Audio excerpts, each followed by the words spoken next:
Story time about how I flew 8 hours away to meet a famous guy who eventually ghosted me. I might give you a clue about who this person is in part 3. Disclaimer is not my story time, it's sending me on Instagram. Back in 2020, when all our lives were falling apart, I was really bored. So I decided to get on Instagram and DM some of my celebrity crushes and celebrity influencers / YouTubers, Instagrammers, whatever you want to call them. I never ever expected to get a response. But in fact, I got a couple of responses. One of them being my biggest celebrity crushes. Fortunately, all he wanted was to, and he asked me out right away, but I wasn't comfortable, so I said no. Because I said no, he decided to ghost me too. But then a couple of weeks later, I got a response from one of the influencers. And right away, he asked me out too. He said he wanted to go out for lunch or dinner. But here's the thing, I live on the East Coast, he lives on the West Coast. When I told him this, he actually offered to buy me a ticket to fly out the very next day. I made up an excuse as to why I couldn't go. I told him that I had to work. And he told me that he would pay me to go over there so that I wouldn't lose out on my money. I thought about it for 2 days and I eventually said yes. Am I dumb? Absolutely. Part 2 is up.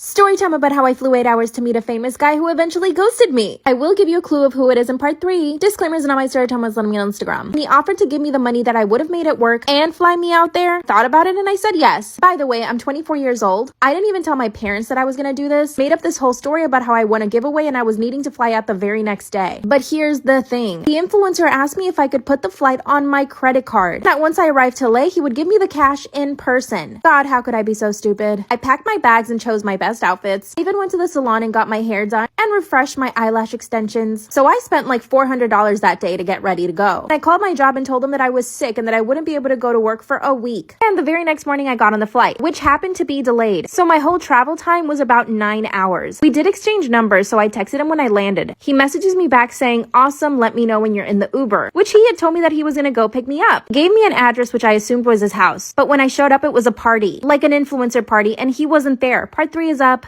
Story time about how I flew 8 hours to meet a famous guy who ended up ghosting me. I'm giving you guys a clue at the end. Disclaimer is not my story time, I sent me on Instagram. When I finally got to the address that he had sent me, I realized he wasn't there. It was an influencer party. Like influencers that I knew and I followed on Instagram. So I started going up to people and asking them if they had seen him. Finally, one person told me that they had seen him leave with another girl. Another girl! I was crushed. I went to the bathroom and cried for about 20 minutes. I composed myself and I called him and he didn't answer. I texted him and he didn't answer. Instead, I went to a fancy restaurant in Beverly Hills and I stayed at a nice hotel. I figured I might as well have a good time if I was there. Guess what though? He called me at 3 in the morning when I was asleep. Called him the next morning and he didn't answer. Here's your clue. He has a YouTube channel and used to have long hair. This man proceeded to ghost me for a full week. When I got back home, I sent him a message saying how disappointed I was. That's when he FaceTimes me and asked me to come back to LA. I asked him for the money for the ticket and he said he couldn't give it to me until he saw me in person. What should I do?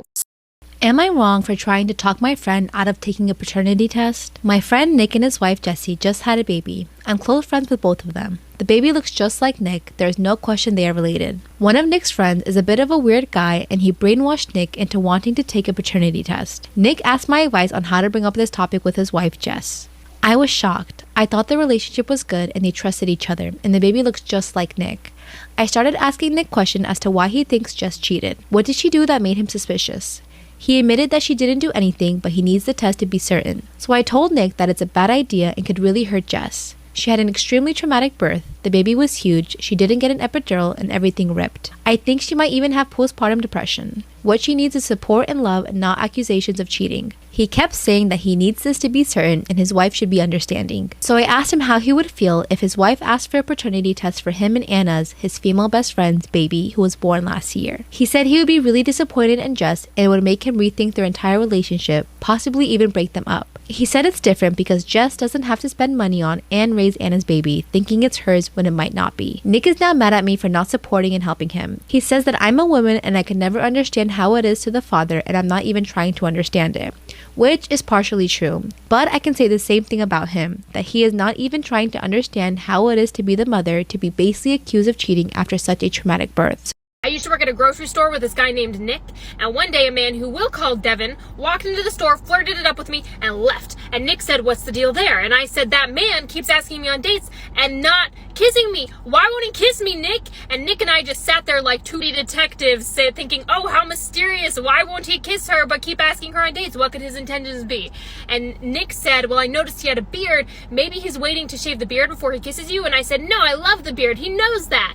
Well, the next day I was hanging out with Devin again and he found out that I hadn't seen Moana and freaked out for some reason. He said, "You haven't seen Moana?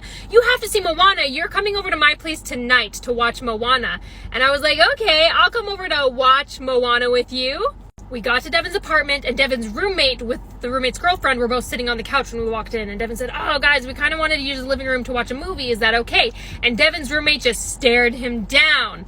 And then I gave a very pleading look to the girlfriend, who immediately jumped up and said, "Hey, you know what? I actually have to go home," and like dragged her boyfriend out the door. And I was like, "I love you. What a boss." But then the roommate came back in the door without his girlfriend and said, "Oh, are you guys watching Moana? I love the show." And he made a sandwich and he sat down next to us. Finally, the roommate left. We were alone. I tried to initiate something physical. Devin wasn't into it. Then, before we even finished the movie, Devin was like, "Oh, it's late. I should take you home." And I said, "I want to finish the movie." And Devin was like, "Too bad," and just took me home.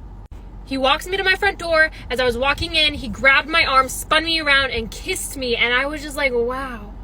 This is really, really bad. This is horror. I hope nobody sees this, because I bet it looks as bad on the outside as it feels. But I'm used to being disappointed by men. I was like, I just need to let him know that that sucked. And so after he was done kissing me, he looked at me and I was like, I think we can do better. And then he kissed me again, and it was somehow worse.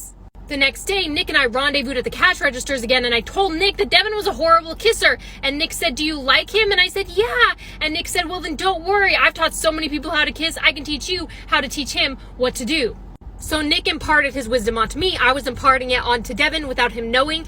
And one day, Devin casually threw out, "By the way, you were my first kiss." And I was like, "Really?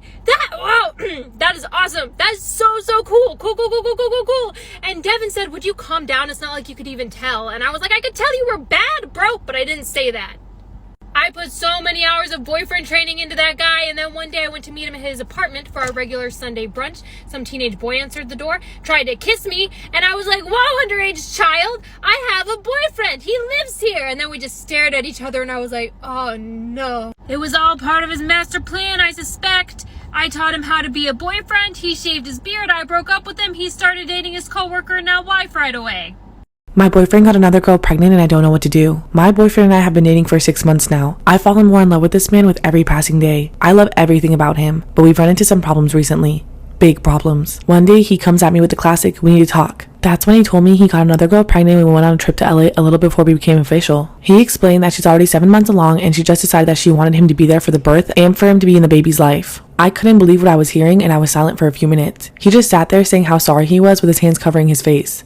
I love him so much and I don't want to lose him, so I told him that I understand and I would be willing to help him raise the baby. I said we could go shopping, get a crib, diapers, whatever we need to set up the room for a baby. I told him that it was okay and that we'd figure it out together. I was sure he would be relieved and thrilled, but his face said otherwise. He looked even more worried. I asked him what was wrong, and what he said next really shocked me. He explained that he grew up with his parents separated and hated having to spend time separately with his mom and dad. He said his whole childhood he wished his mom and dad were still married and they could all just live together. He went on to say that he promised himself he would never make his kid feel that way, so he wants to try to make things work with a girl in LA for the baby's sake. I was gutted. I felt like everything was falling apart before my eyes. I thought this was going to be the guy that I was going to marry and be my forever.